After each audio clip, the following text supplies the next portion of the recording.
Hello, and welcome to this press briefing from Covering Climate Now. I'm Mark Hertzgaard. I'm the Executive Director at Covering Climate Now and also the Environment Correspondent at The Nation magazine. We're very pleased to be co-sponsoring this press briefing with our esteemed colleagues at Climate Central.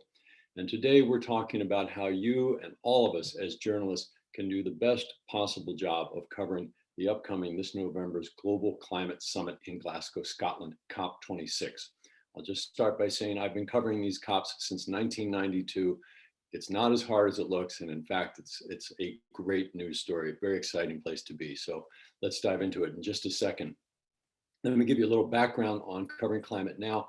We are organized by journalists for journalists. We are a global consortium of more than 400 news outlets committed to improving coverage of the climate story and reaching a combined audience of roughly 2 billion people around the world.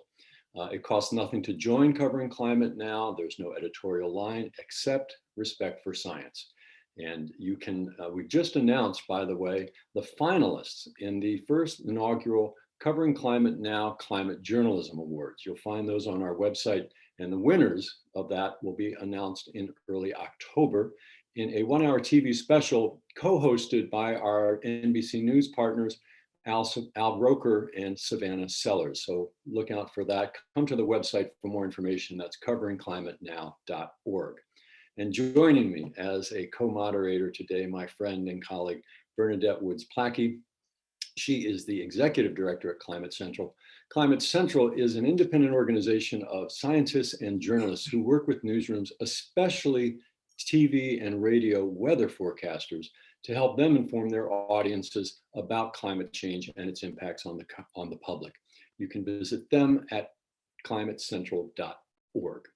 So COP26. COP26 summit takes place October 31st to November 12th in Glasgow, Scotland, assuming that it goes on in person. We'll get into the logistics of all that later. I want to emphasize this is not just one more international meeting. I would argue it's one of the most important diplomatic gatherings in history because it will go a long way towards deciding whether we preserve a livable climate on this planet and how we in the media cover this summit, not only during the summit, but in the 6 weeks between now and the summit's launch and conclusion. We are going to have an enormous impact on what happens there.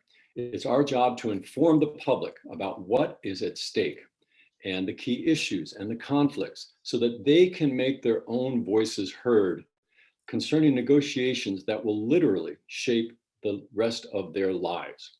So we have a big responsibility here. Let me say though that the Glasgow summit and global climate negotiations in general, it's such a huge story. Don't think that there's any one single way to do this. Every newsroom is different. We're trying in this session to speak to all different kinds of newsrooms. We have colleagues from overseas, from here in the United States, TV, radio, print, digital, people who are very experienced climate reporters, people who are new to the beat. We are here for all of you. And this is just the first of these press briefings that we will be doing with Climate Central. Today, we're going to do the opening, the basic issues around politics and economics and history and so forth. And then a second press briefing that we will be doing in October will look into some more specific issues, including US and China, the two global climate superpowers, what their role is. What is the role of food and forestry? What about private finance? Always a good idea in journalism to follow the money. And let's not forget civil society. Let's not just focus on governments. Let's remember what corporations do, but also what climate activism does. That is a very important part of the summit. And I must say from, again, my own experience at covering summits, oftentimes you find the best stories outside of the official venues and out there where the civil society representatives are gathered. So Covering Climate Now has suggested one overarching theme for the COP26 coverage, which is a very simple one. What is at stake here? Within that, we have three themes that we're going to be doing with our three superb panelists today. The first is, why is 1.5 the most important number at this summit? The second, why climate justice is imperative, but also a matter of self-interest for rich countries. And third, what actually has to happen at the summit itself in order to deliver what science says is necessary. I am so proud to have this stellar group of panelists joining us today. I'll introduce them in a moment, but just some housekeeping. Bernadette and I will take turns in the first half hour questioning our three panelists about those three themes. And then we'll turn to your questions, many of which you've already submitted in the RSVPs, but please continue to do that as we go forward in the chat box, and we will get to as many of them as possible. Do know that we are recording this session. It is on the record, and we will have a recording of it on both the Covering Climate Now and the Climate Central websites afterwards. And Covering Climate Now will also provide in a couple of days a written summary of the highlights. So you can share this with colleagues who perhaps weren't here, look back at it later as you need to. And you're welcome to tweet while we go forward. And as I say, this is on the record, so you may quote from anything that the panelists are saying. So let me give a very warm welcome. And I have to, just in the interest of full disclosure here, both two of our panelists have been sources of mine for a very long time. And I will begin with, I'm just looking, so I want to make sure I get the exact wording here. Now, let me start with Michael Oppenheimer. One of the people that, the reason that there is an IPCC at all has a lot to do with this gentleman. He is the Albert G. Milbank Professor of Geosciences and International Affairs at Princeton University, where he directs the Center for Policy Research on Energy and the Environment. He is a longtime participant in the IPCC process. He was recently the coordinating lead author on the IPCC Special Report on Oceans in September 2019. And he was a review editor on the 6th assessment report. You all remember that, that came out just this past August. Second, another longtime source of mine, Saleemul Huq. He is the director of the International Center for Climate Change and Development in Dhaka, Bangladesh. And he is also a professor of the Independent University of Bangladesh. Saleem helped train diplomats from the Global South who were instrumental in inserting the 1.5 temperature rise target in the Paris Agreement.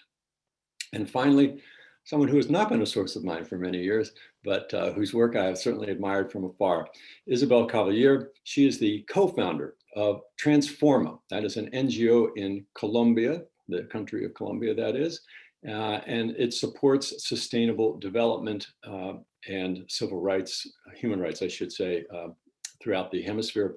She is also a veteran climate diplomat who was very involved in, again, the Paris Summit in 2015.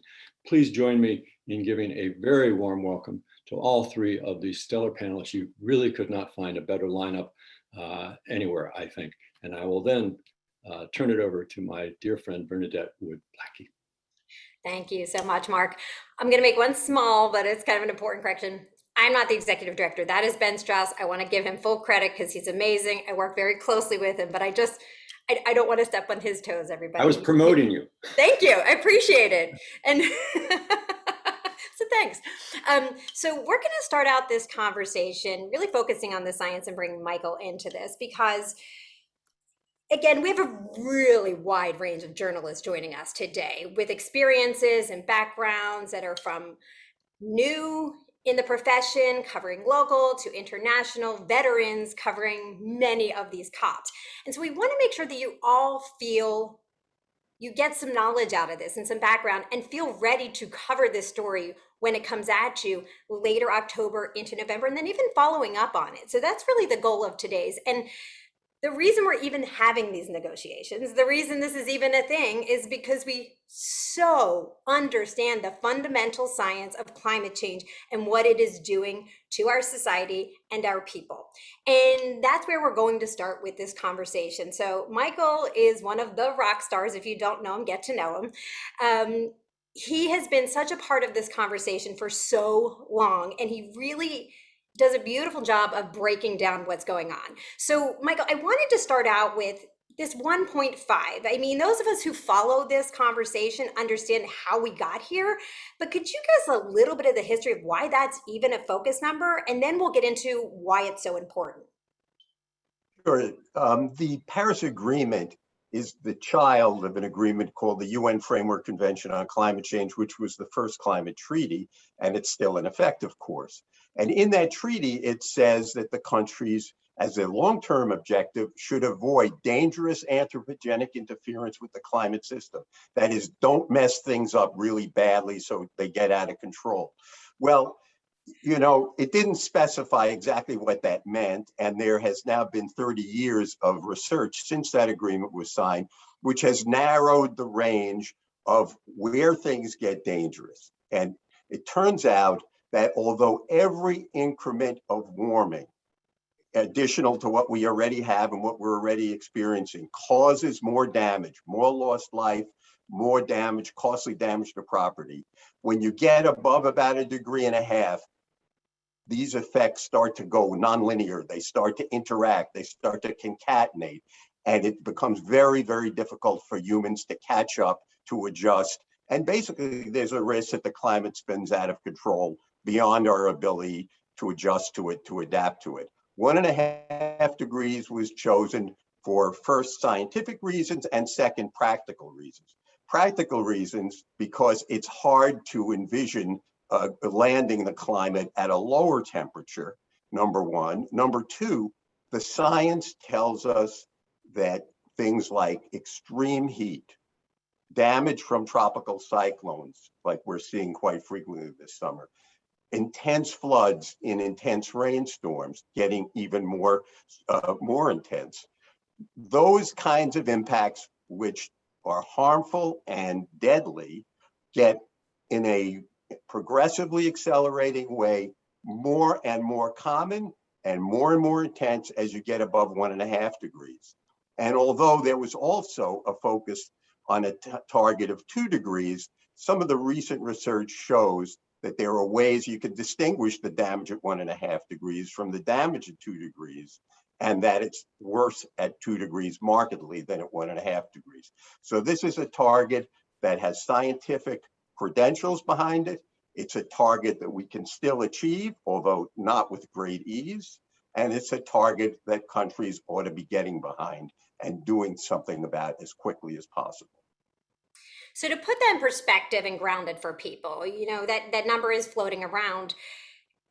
Just so people understand, we're at 1.1 or close to 1.2 right now. So we're getting very close to that 1.5, not quite there. And there was some confusion in the communication around the 1.5 report that came out a couple of years ago too, of sort of that's the cliff. Everything's over after that. But the messaging really is every 1/10 of a degree matters within that. So I guess also just to kind of help people understand a little bit more scientifically, you already gave a couple examples, extreme heat, tropical cyclones. You are a part of the 1.5 degrees Celsius report that came out from the IPCC, which is, for those who don't know, the main body that really puts out this global climate research. And tell us a couple of the examples of what you saw in that difference between 1.5 and 2, and why it's really shifted to focus in on this 1.5. So first of all, let me say, there is no end of the world point where you give up. Things can always get worse. And for better or worse, humans are going to be around suffering the damage. So there's no throwing up the hand and saying, gee, this has gotten so bad, there's nothing that can be done about it. We always have to try to do better.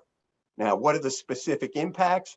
Early on, it became clear that, for instance, coral reefs, one of the most widespread and important ecosystems in the world, start suffering damage between 1 and 2 degrees.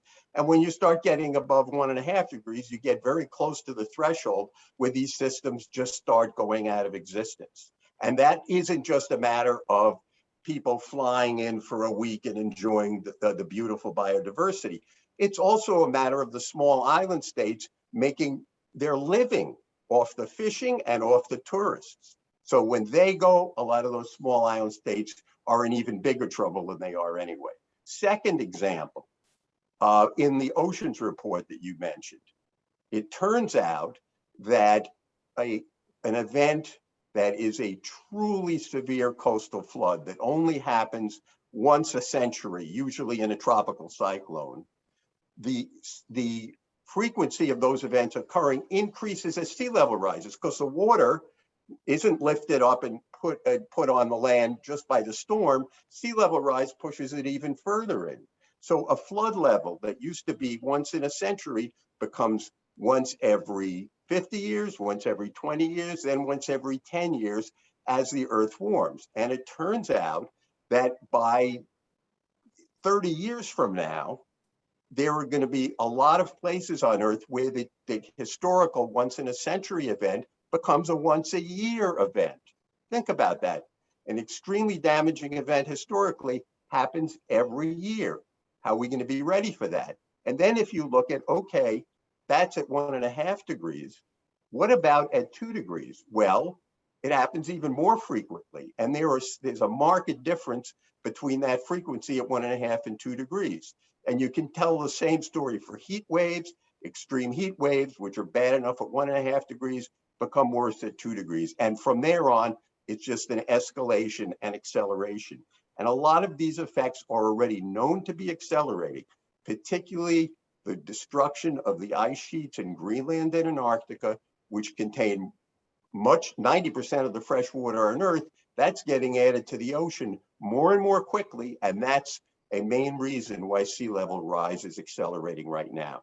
So we have to slow this acceleration, or there's just going to be a big acceleration in the damages, not just the people who live on the coast, but the people who are experiencing heat and drought inland, the people who are subject to wildfires, the people who are subject to extreme inland flooding due to the rivers responding to the increased intensity of rainfall. This is something you can see every day now, and those events are getting closer and closer in time.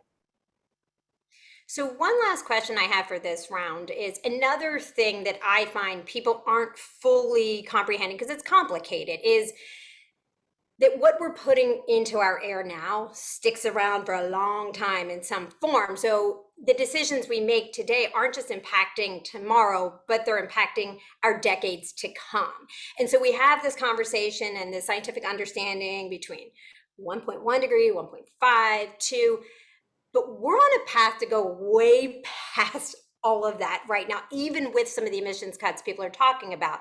So can you tell us what sort of path we're on right now and what it's going to take to bring it down to that 1.5 target? Well, if we do nothing to limit the emissions, particularly of carbon dioxide from fossil fuel combustion, which has a very long lifetime, some of the carbon dioxide we're emitting today will still be in the atmosphere a millennium from now, warming the Earth. So this is like the big super tanker analogy is perfect here. It's very difficult to turn it around. So the earlier you get started, the better. So what we're seeing is that if we did nothing, if we just sat here and threw a party because things are getting bad, let's celebrate now, what'll happen is Earth will warm by 3, 4, maybe even 5 degrees Celsius by the end of this century. That's unacceptable. And in order to prevent that and keep warming in the out of the danger zone, somewhere between 1.5 and 2 degrees, hopefully not higher than 1.5 degrees, every estimate of what needs to be done says you have to start now. Delay is not acceptable. Thank you. That urgency you hear from Michael and you hear from everyone in this climate space, that is why, because of the path we're on and what it's going to take to bring that path down to really bend the curve. So people, please feel free to share your questions. Michael can jump in and out of those, and we will be having that Q&A session a little bit later, but right now I'm going to hand it over to Mark. Thanks, Bernadette. It really is now or never. That's a very strong thing to get across in your coverage. And again, why this is not just one more international meeting. This is about the future of life on Earth. Now, Saleemul Huq. Saleem, I think that you are one of the very few people I know of who has been to literally every single COP negotiating session since this began in the 1990s. So you've seen this going all the way back. And I must say, I've started covering these back in 1992 at the Earth Summit in Brazil. And all this time, there has been talk about climate justice.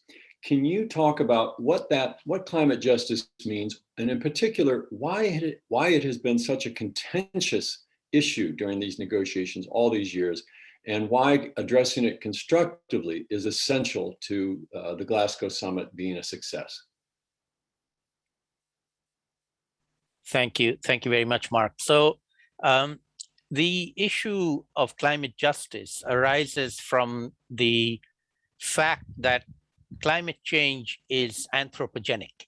It's caused by humans polluting the atmosphere. As Michael said, carbon dioxide from burning fossil fuels, other sources like methane. And we've been doing that since the Industrial Revolution a century and a half ago.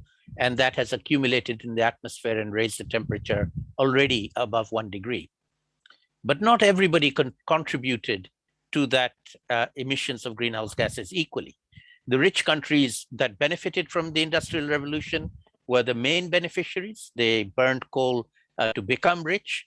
And now big countries like China and India that are on the way to becoming richer are also burning fossil fuels and emitting emissions to the of greenhouse gases to the atmosphere. That is causing this temperature increase. On the other hand, the main victims of those impacts are not those rich countries or rich people. They're poor people in poor countries like mine in Bangladesh. And their emissions of greenhouse gases was minuscule compared to the emissions of rich people in rich countries. And that is unjust. It's really a moral issue here. It is something that every religion teaches is wrong. Rich people should not harm poor people.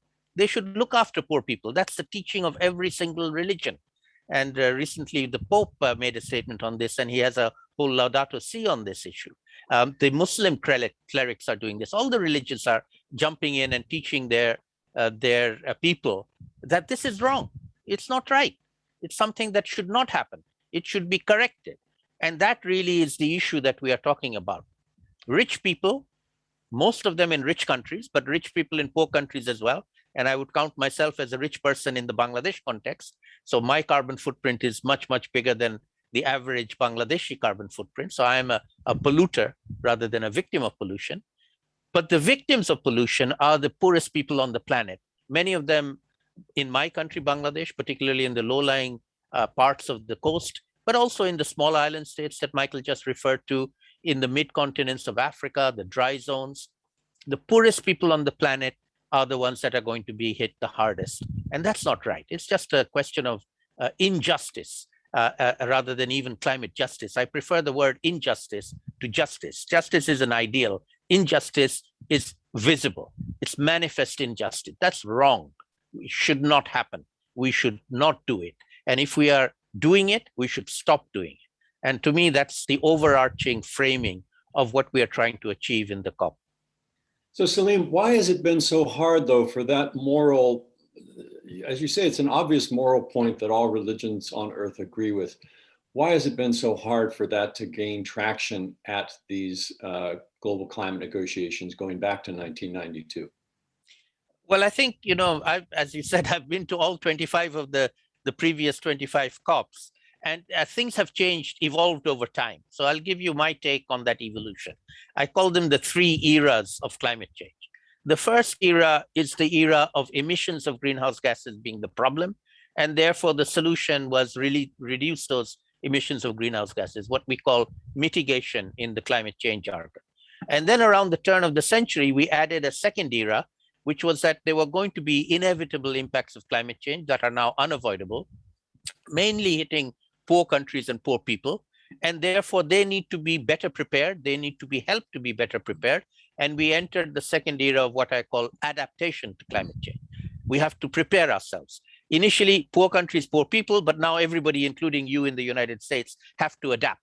You cannot avoid preparing yourselves to the impacts, as you just saw from Hurricane Ida that hit the coast of Louisiana and then went all the way up to New York and New Jersey and flooded the place. New York subways were flooded. More than 50 people in the United States of America lost their lives from Hurricane Ida. So you are going to suffer the consequences of impacts of climate change, and you're not well adapted, by the way. You need to be adapting to it as well. So we are definitely in the second era of climate change, which is adapting to the adverse impacts. And we're on the threshold of entering into what I'm calling the third era, which is where COP26 is going to be a pivotal COP, which is loss and damage from climate change. Mitigation is about reducing emissions so impacts don't happen, temperature doesn't go up.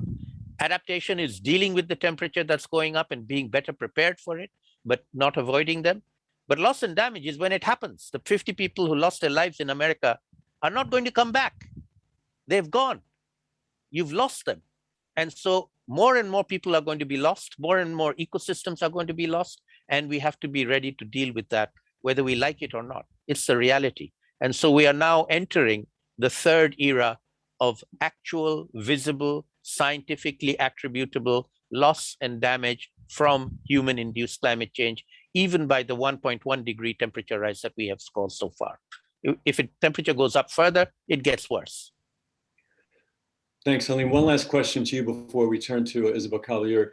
One of the big issues at previous COPs and certainly at the Glasgow COP is going to be this whole question of loss and damage, and in particular, the $100 billion of annual climate aid that rich countries have agreed to give to poor countries precisely because of the dynamics that you laid out.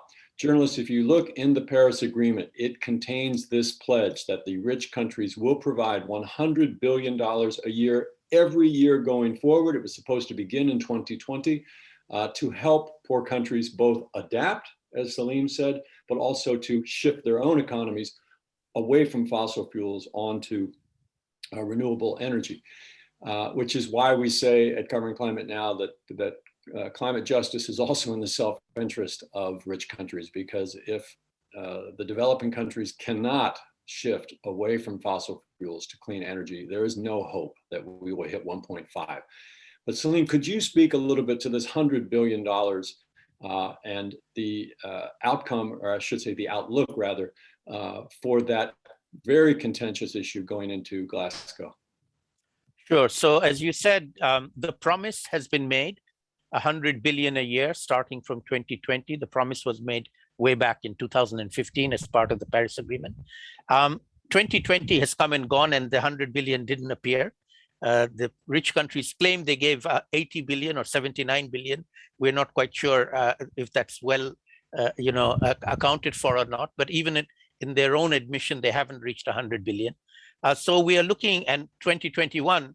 They owe another 100 billion according to their own pledge. So what we, the developing countries, particularly the vulnerable countries, are looking for is for the rich countries to give us a plan of delivering 500 billion over 5 years. So 2020 to 2024, they owe us, they promised us, they pledged us, they have not delivered yet, but they accept that they owe us 500 billion over the 5 years, and we want to see how they're going to deliver it, a plan for delivery. That's a big demand. A second demand from the vulnerable countries that I work with and represent to a large extent is that half of that money should go to the most vulnerable countries to help them adapt to the adverse impacts of climate change. Now, if you look at how much was actually delivered, let us take the 79 billion that they claim to have paid in 2020.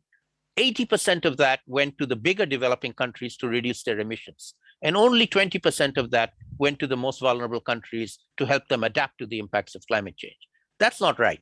We want half to go to the vulnerable countries and half to go to, we don't object to half going to mitigation in the other countries, but half needs to come to the vulnerable countries to help them adapt. And now we have the added problem of dealing with loss and damage from climate change, because adaptation is not going to solve everything anymore.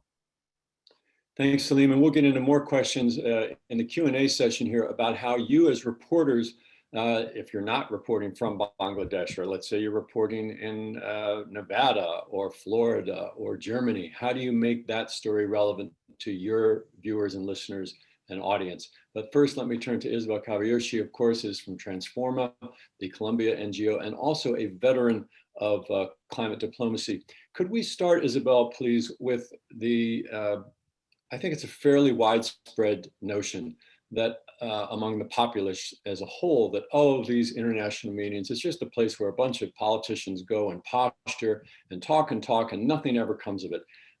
So there's a lot of cynicism, frankly, around it. Do you think that's too cynical? And how would you rebut that point of view from your own internal perspective on especially the Paris Agreement?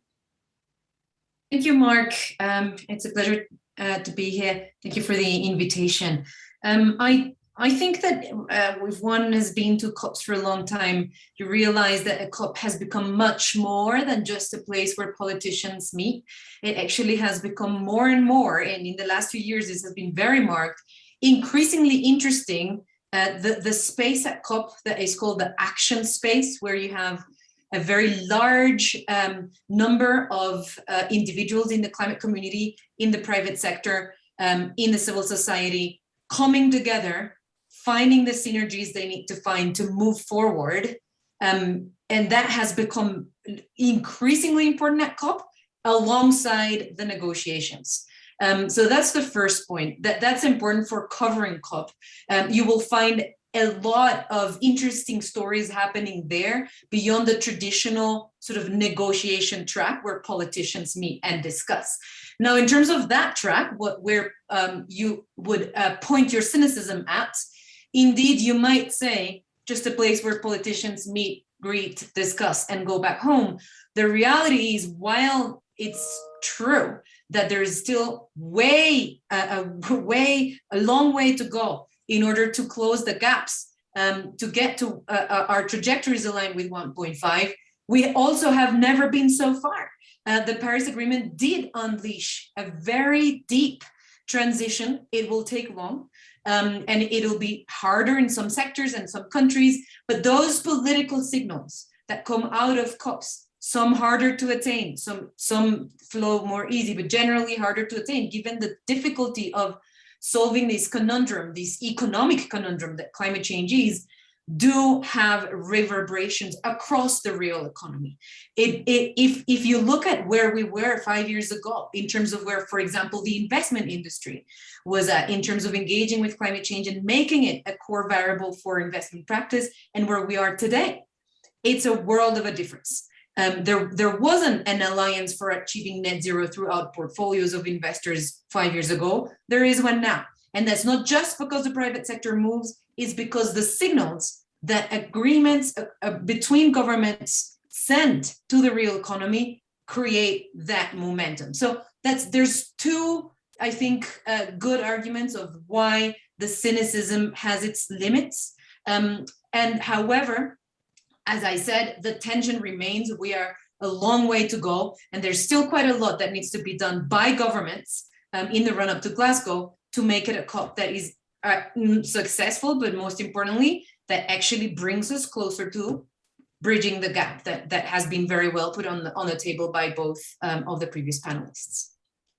Let's remember, we wouldn't even be talking about 1.5 today, probably, had it not been inserted in the Paris Agreement in 2015. Also, journalists, there was a story that just ran yesterday. An NGO out of Europe has pulled together numbers showing that the number of coal plants that were planned for construction around the world has fallen since the Paris Agreement by 3/4. So 3/4 of those plants have been canceled. And while the Paris Agreement is not the only reason for that, clearly, as Isabel Caballero just said, these big summits, they send a message that is particularly heard by government officials and investors around the world.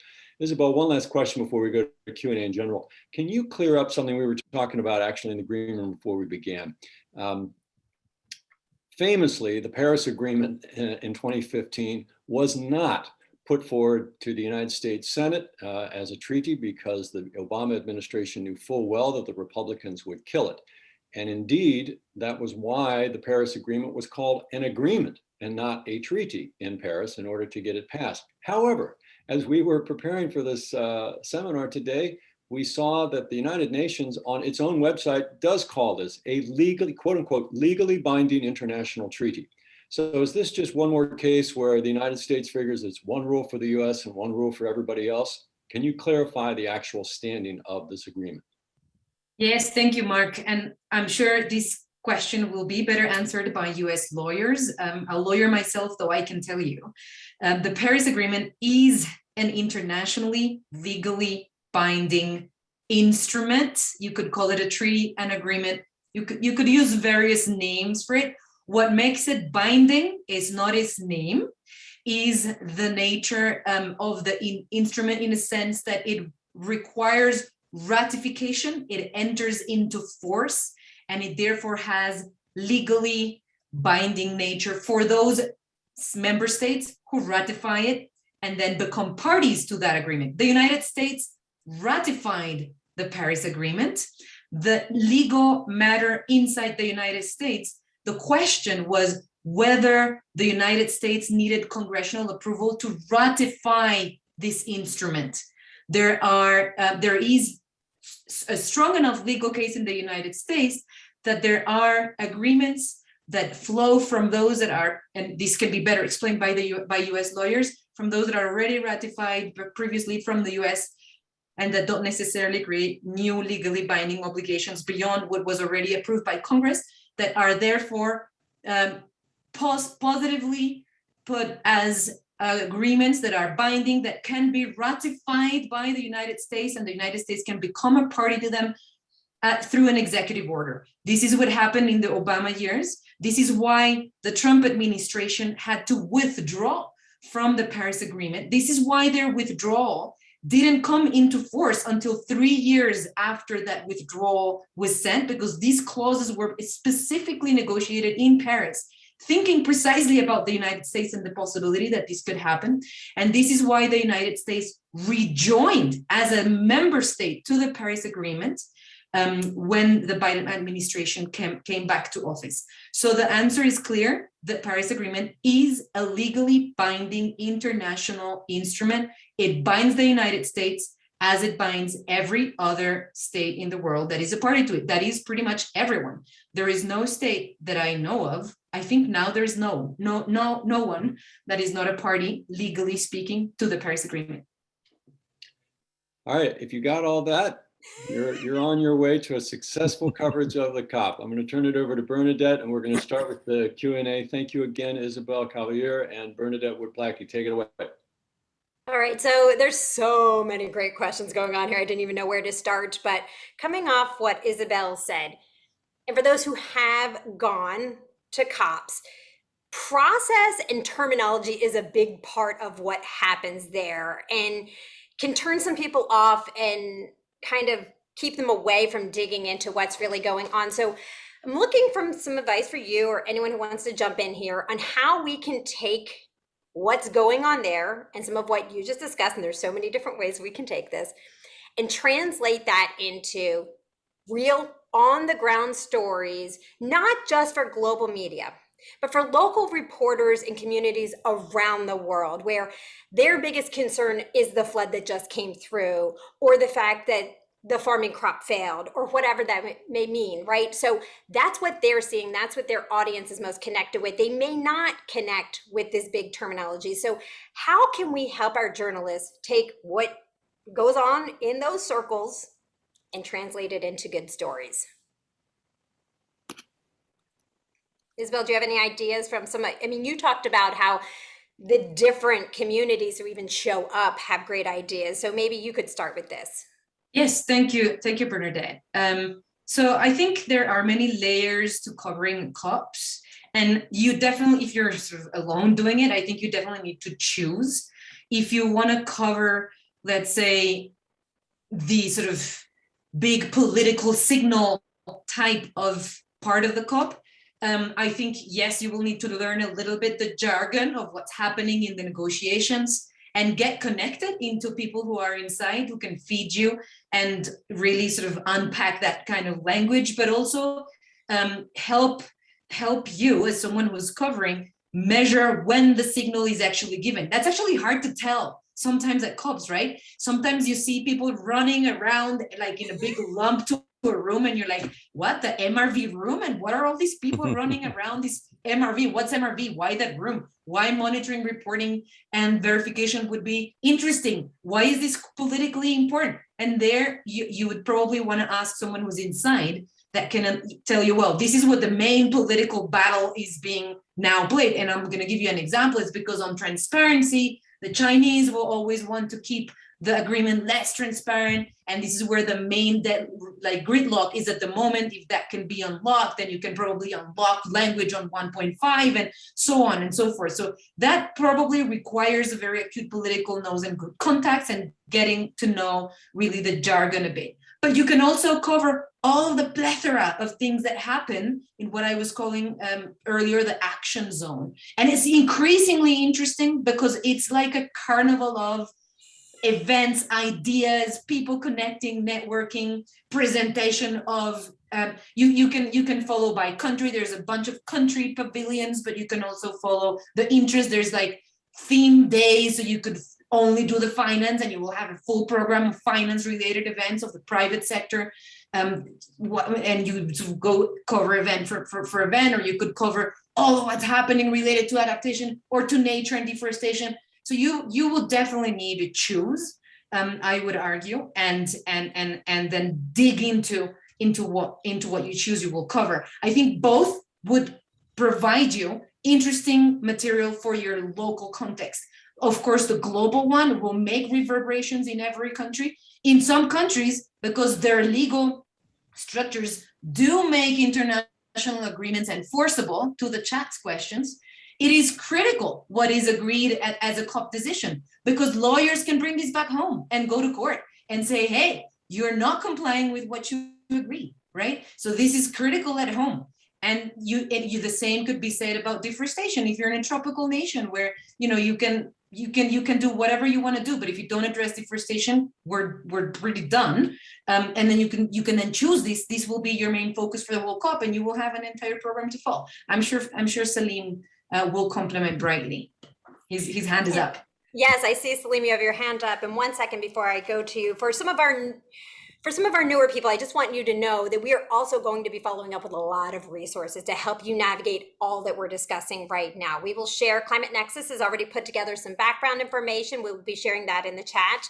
We will be following up with packages of media information to help guide you through terminology and context from Climate Central and Covering Climate Now.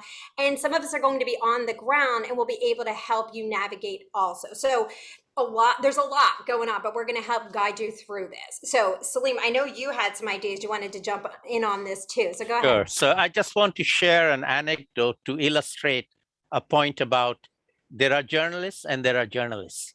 Not all are the same. Journalists and media in the global north is very different from journalists and media in the global south. And I'll cite my country's example. In Bangladesh, we have over 24 private television channels. 3 or 4 of them regularly send at their own expense television crews to cover the COP. And every single day over the 2 weeks of the COP, they broadcast live back to their audiences in Bangladesh about the nitty-gritty about the negotiations that are taking place. What happened today, what is happening tomorrow, what's going up, what's going down, what are the issues.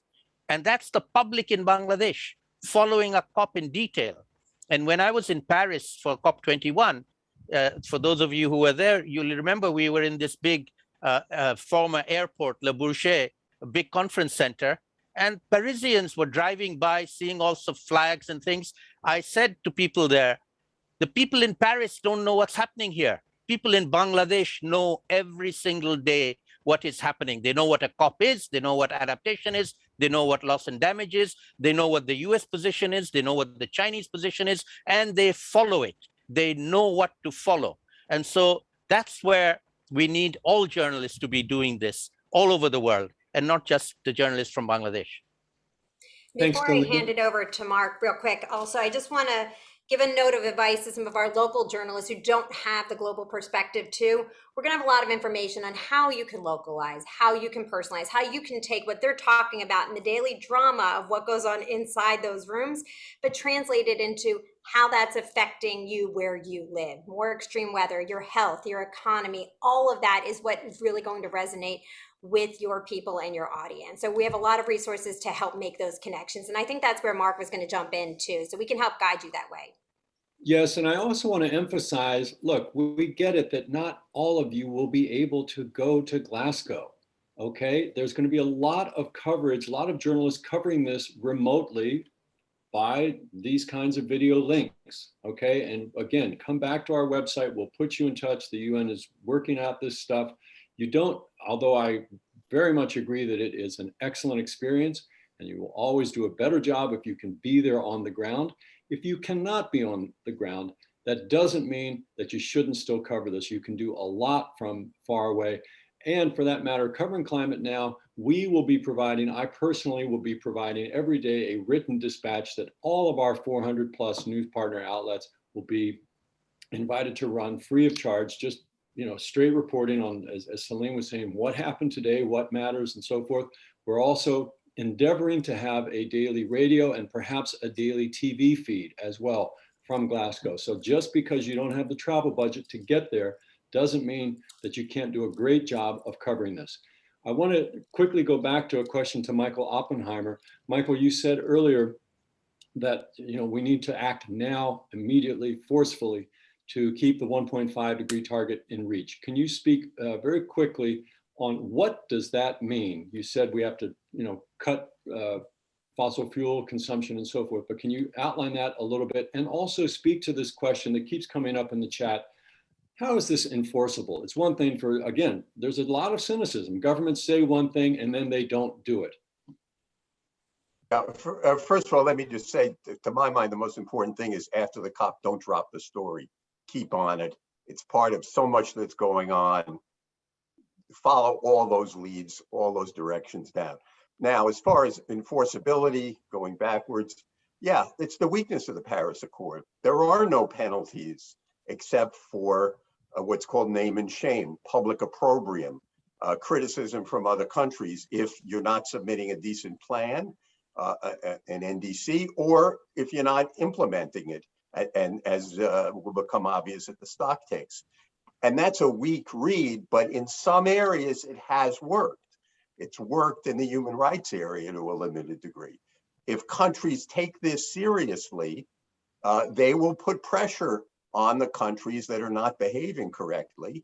And individual countries may on their own develop enforcement mechanisms, like the EU discussions that have been going on for a long time now of trade sanctions, for instance.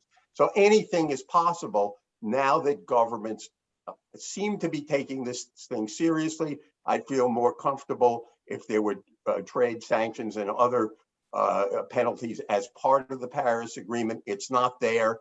We got to do the best we can despite that.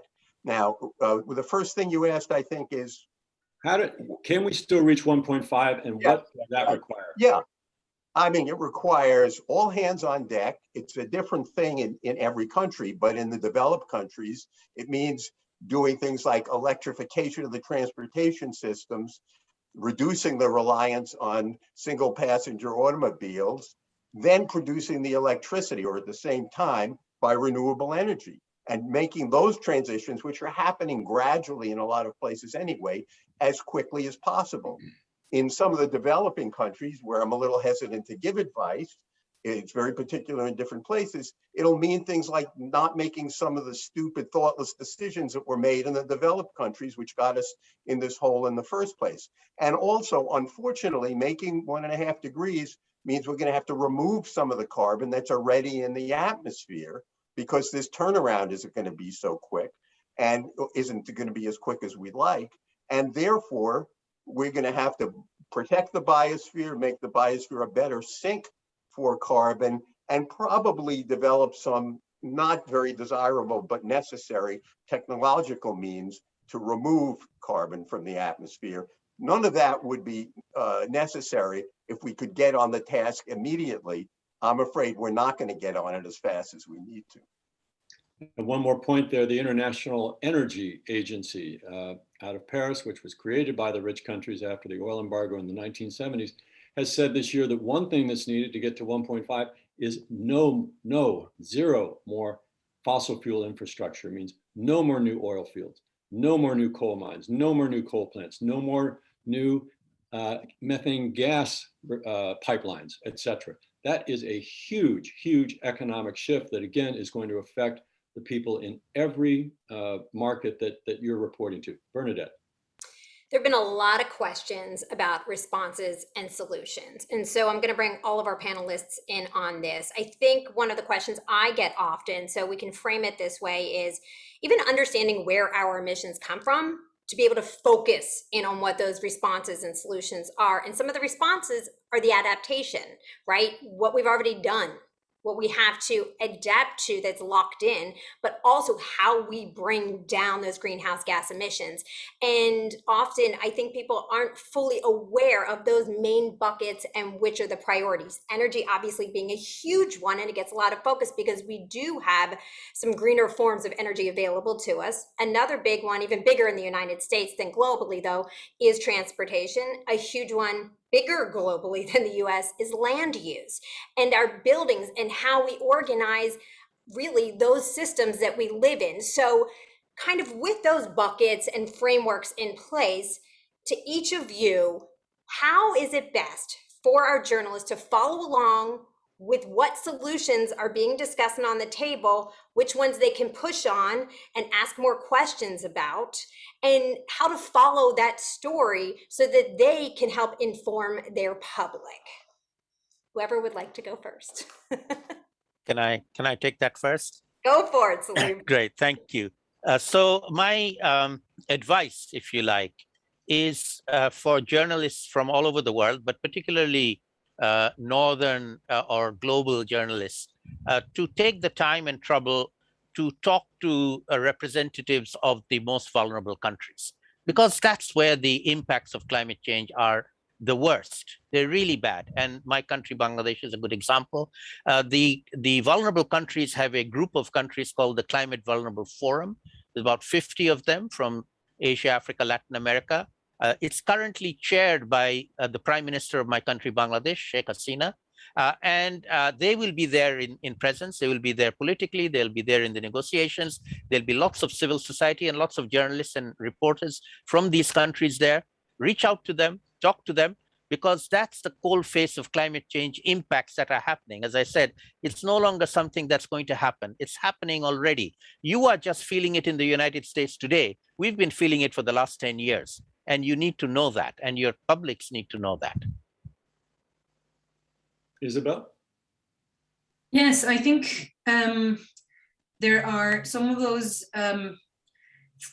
forgotten sectors. You mentioned one in particular, Bernadette, land use. In many countries in the tropics, they're not only feeling the impacts. If we don't start restoring those ecosystems around the world, but especially those that are playing bigger roles as Michael was saying, sinking carbon. Even if we were to achieve all of the emissions reductions that are required to be 1.5, if we don't restore those sinks, we won't make it to 1.5. And so I think a big service to the world needs to be much higher emphasis in the piece related to nature regeneration that we've done in the past, not only because of the emissions that the land use sector produce, but because of the fact that we need not just to reverse, but to start regenerating, to reverse the degradation of ecosystems and start regenerating ecosystems so they can still provide that service within this decade, to the urgency Michael was pointing to at the beginning. At COPs, this has not been a very sort of highlighted sector in the past. It has to become now. You know, traditionally there is a separate venue internationally to discuss biodiversity, the CBD, the Convention on Biodiversity for the United Nations, and it's been hard to bring those two worlds together, but they're inextricably linked.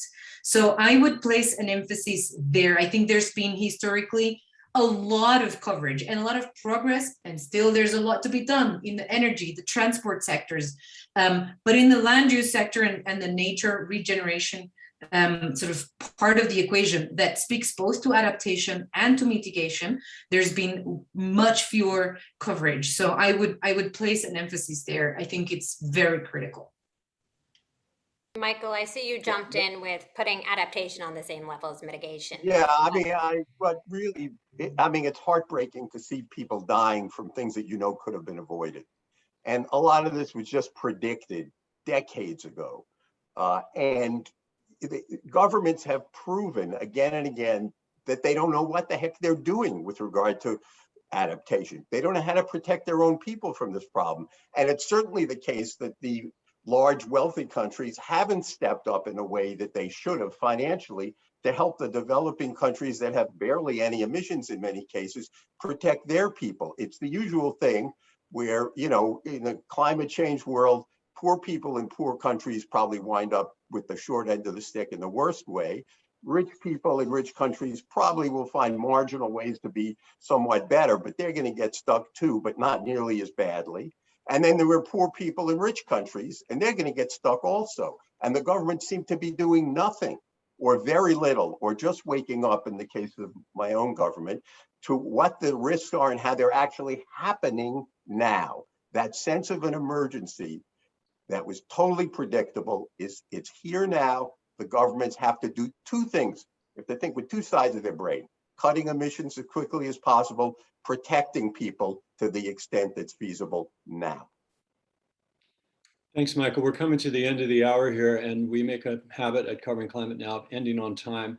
So let me just say that we will continue, though, this session, and we'll leave this Zoom open for the coming minutes so we can continue the conversations. I want to say to everyone that on logistics questions, such as getting accreditation and access, and as I said earlier, if you want to be covering the COP remotely, all those kinds of questions, of course, you can bring them to us, but you can also reach out to our colleagues and partners at Climate Nexus. That's Climate, N-E-X-U-S, climatenexus.org. They have all that information for you.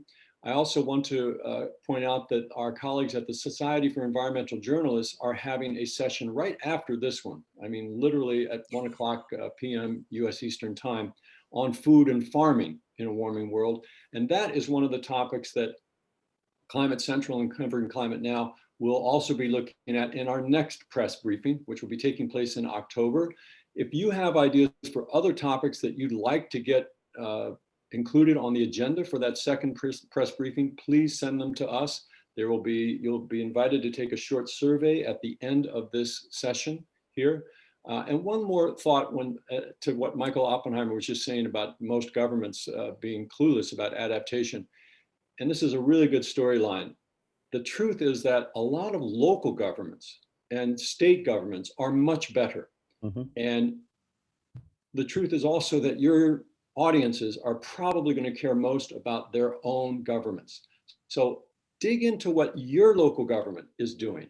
Do they accept climate science? Are they working the problem? Are they doing anything, as Michael said, on both sides of the issue, both bringing down the emissions, but also preparing for the impacts that are now unavoidable? Dig into that. How are their representatives, elected representatives, voting? What are the big corporations in their region doing about this? Lots of great storylines there. So again, we invite you as we leave here to stay a couple minutes longer, continue the conversation. Please do participate in the survey so that we can make the next briefing as helpful as possible. And with that, I'm going to thank once again our stellar panelists for giving us their time and expertise. Michael Oppenheimer of Princeton University, Saleemul Huq of the International Center for Climate Change and Development in Bangladesh, and Isabel Caballero from Transforma, the NGO in Colombia. I'm quite confident that each of them will continue to take your questions.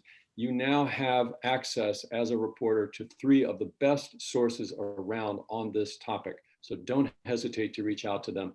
And then, of course, thank you so much to my friend and colleague, Bernadette Woods-Plackey, and I'll let her give us our farewell. I just want to thank everyone who joined us. I can sense in your chats and in the conversation, the passion, the emotion, and we feel it. We definitely feel it with you. There's a lot going on right now, and you can channel this into good storytelling. You really have the ability to make an impact here with your stories, to connect the dots for your audience. There are a lot of questions that people have.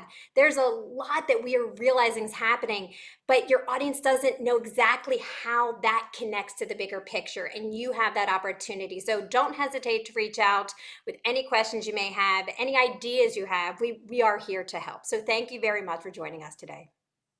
Thanks again, folks. We'll see you next time. This is Mark Hertzgar with Covering Climate Now, Bernadette Plackey of Climate Central. Have a very pleasant day.